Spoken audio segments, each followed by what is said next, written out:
The Real Take, your weekly real estate news you need to know. Brought to you by Joe Kehrig, one of the most accomplished real estate professionals in the United States. Sponsored by Blueprint to Success, high-performance real estate coaching.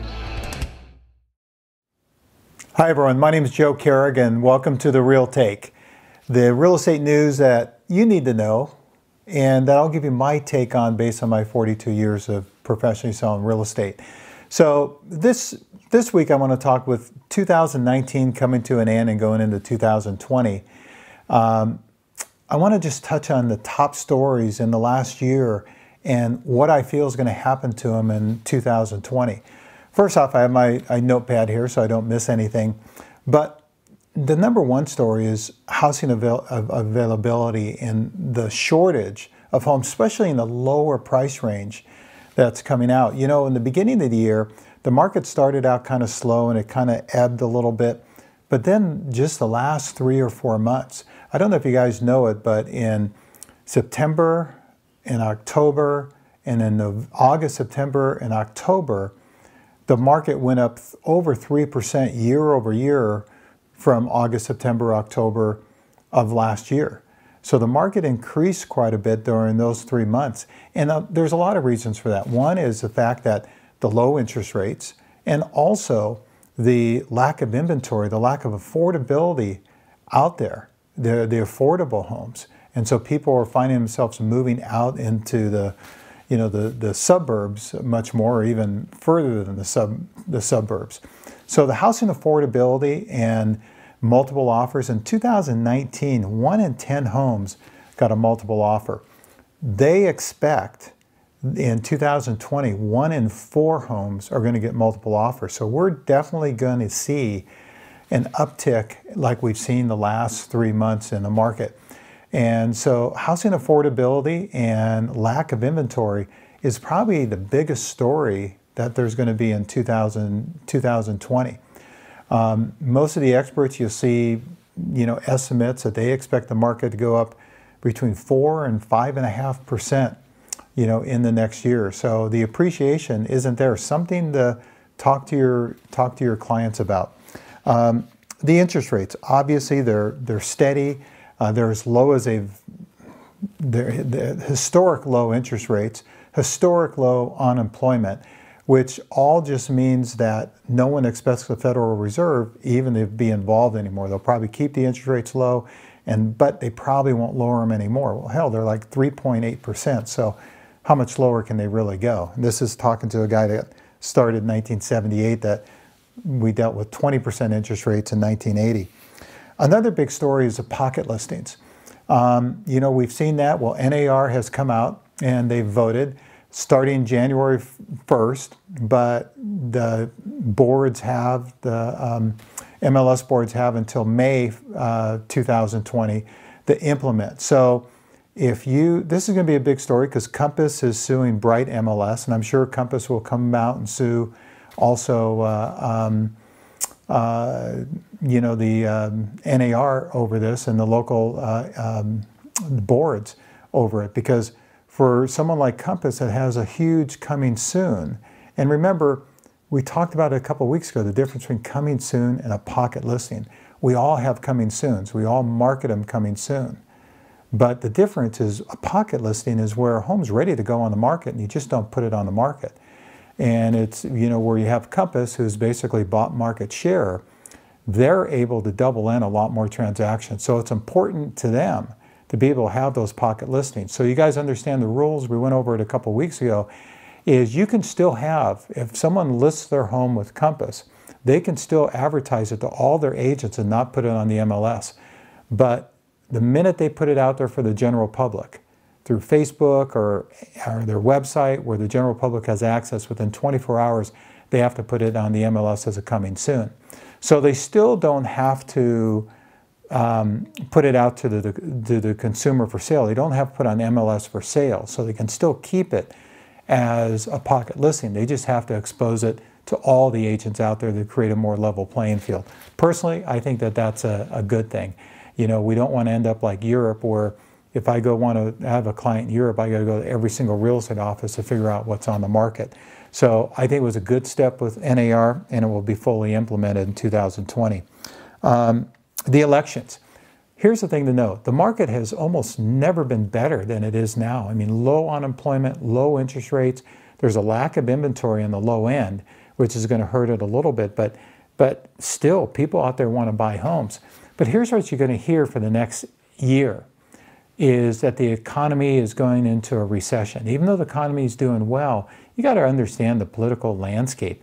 If the economy was doing the craps, the Republicans would be saying that Donald Trump would be saying that the economy's great. And then when the economy's doing great, the Democrats are going to say that the economy's, that there's a recession coming. So understand, you have to be able to filter that through with your clients. Again, a recession is probably coming in 2021, most people expect, but certainly not in 2020. And remember, to educate your clients, a recession is nothing more than the GDP, for a couple quarters going down. It's just a correction a little bit. It's just a slowdown. It's just putting the brakes on a little bit. So it's nothing anybody should fear. No one's really expecting a recession like we had in 2007, 8, 9, and 10. So another big thing is commission compression. And we're feeling that all over. That's going to continue to go on because you have companies like, you got Amazon and Zillow and Realtor.com and UpNest and HomeLight and Redfin. They're at the top of the funnel, and a lot of times people are going to them first. And as we talked about a couple weeks ago, Zillow is getting all these leads, and they're basically referring them out for 35%. Amazon, the big Amazon, and I'll tell you, between Zillow and Amazon, I'm going to guess at 90%, they have the eyeballs of 90% of the people out there. What do they do with those leads? Well, they send them out for a 35% referral fee. So that is going to you're going to deal with commission compression with that. You're also going to deal with it with the discounters like Redfin selling for 1% and feeling that you have to be competitive as their business grows. So commission compression is here to stay. And what do we always talk about? You have to figure out how you bring more value to the table so you can justify a higher brokerage fee for yourself and take your own little market and be at their top of the funnel so they don't go to Zillow or Amazon or HomeLight or UpNest first, and then you get your client back but paying a 35% referral fee. So commission compression is huge. You're going to have to learn how to deal with it, and you're going to have to deal with it. If you do have to take, there's nothing wrong with taking a referral at the 35%. The good part is make that a lifetime client. Then maybe you'll get 3 or 4 other transactions from that lifetime client if you take good care of them, where you're not having to pay a 35% referral fee. Zillow. Zillow is continuing to grow. I mean, they've had 80,000 people ask for the buyout, the Zillow offers type of a situation. And that kind of spells trouble for everyone else because Zillow has all the real estate eyeballs. And so what they basically have turned that in, where Zillow at one point, as I talked about in previous weeks, I thought was trying to put the real estate agents out of business, my belief was. Now they want to work with the real estate agents because the 35%, and even if the properties they buy and sell, if they lose a few thousand, they don't even really care because the money's so big on being able to refer all these people out that are asking, 99% of them that they're not taking the buyout that Zillow offers them. iBuyers, obviously Open Door, OfferPad, Zillow, EXP, Keller Williams, Realogy, Redfin. Here's the good part is Open Door came out and started the iBuyers in 2013 or 14, 5 or 6 years ago. And you know what? There was a need. And so people definitely took advantage of it. But the good part about it is the real estate industry responded. At least a lot of the good companies did. Realogy and Keller Williams and EXP and Redfin all sat there and said, hey, we need our own, iBuyer program. So in a lot of cases, a real estate agent can go in and sit there and say, hey, you know what? Our company, Coldwell Banker, will give you this right now. And that figure is good for 30 or 40 days, and then we will try to go ahead and get you more than there's 30, 40 days on the market. That's the one thing that Open Door can't offer. And it's why I think Open Door is going to be in a little bit of a trouble, which we're going to talk about in a second, is because where Zillow, Open Door doesn't have that avenue to be at the top of the funnel where Zillow does, Amazon does, Realtor.com does, and Coldwell Banker, Keller Williams will see those eyeballs first. And so they're going to have to find out how they're going to be profitable. There's some areas, but it's a real thing and it will go up. I think the number in 2018, in the third quarter, 1.6% of the homes sold with the iBuyers. And in the third quarter of 2019, it was 3.1%. So basically double. And I think it's going to double again. Do I ever think it's going to get in double digits?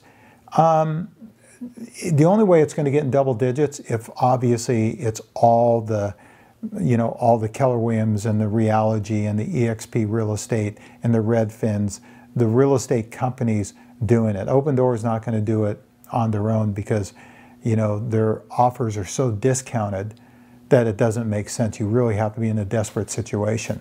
So, but iBuying is around to stay in all areas. I mean, obviously, if you're in an area where the homes are less than 500,000, and they're pretty generic type, you have a generic type neighborhood. That's why, there actually are 8 markets where they're accounting, 8 cities where they're accounting for more than 10% of the sales. There's 3 in Arizona, 4 in North Carolina, and 1 in Texas. So 8 markets where over 10% of the sales, in the cities are basically selling the iBuyers. So it's a real thing and it will increase. But the good part about it is it's going to increase as all companies are going to have some sort of iBuyer solution to it. SoftBank, Compass, Open Door, the IPOs, they have some work to do because SoftBank, which was the main backer behind Uber and WeWork, has just gotten beat up. I mean, literally, Uber has kind of faulted stock since they went public.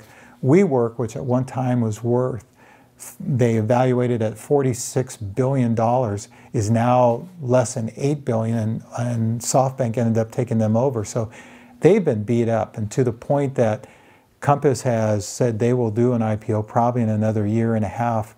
And Open Door, obviously, is the other big funder of SoftBank. And they are not going to do an IPO until they can at least have a pathway to profitability. Now, with Compass, I think they have a little easier way of figuring out the pathway to profitability. They have to cut back on some of those commission splits that they gave out, the marketing credits, consolidate offices. Open Door has a little tougher situation with it because I actually see, even though Open Door is #1 as far as iBuyers, now that Zillow is involved and now that all the real estate companies are getting involved, I see their market share, their pathway to profitability is going to be a little bit tougher. And the next big buyers, the millennials. They're saying that basically the millennials are where it's at. There's going to be 4.8 million millennials hitting the home buyer market. And on the other side of the coin, you have the silver tsunami, what they talk about, the baby boomers, the later baby boomers. In the next 20 years, over a quarter of them will be putting their home on the market. So, I mean, you kind of see a natural shift, but it's huge because you have this huge influx of buyers of the millennials and the huge exodus of the baby boomers downsizing or something like that. The tough part, and the reason the affordability is going to be so tough the next couple of years, is because the millennials are ready to buy now. And they're flooding the market in there now. The baby boomers are just starting to downsize and sell their home. But I will tell you, if you're not working with millennials, you're not working with baby boomers. Baby boomers are a little bit further down the line. But that's where it's probably 10 years from now where the homes coming on the market with the baby boomers are going to catch up to the millennials that want to purchase. The youngest millennials now are 23. So anyway, those are the hot topics, going into 2020. That's my take on them. Hopefully you enjoyed it. There's always a training session after this. Just click below. And please, click and subscribe or share this video. Have a great day. Can't wait to see you next week.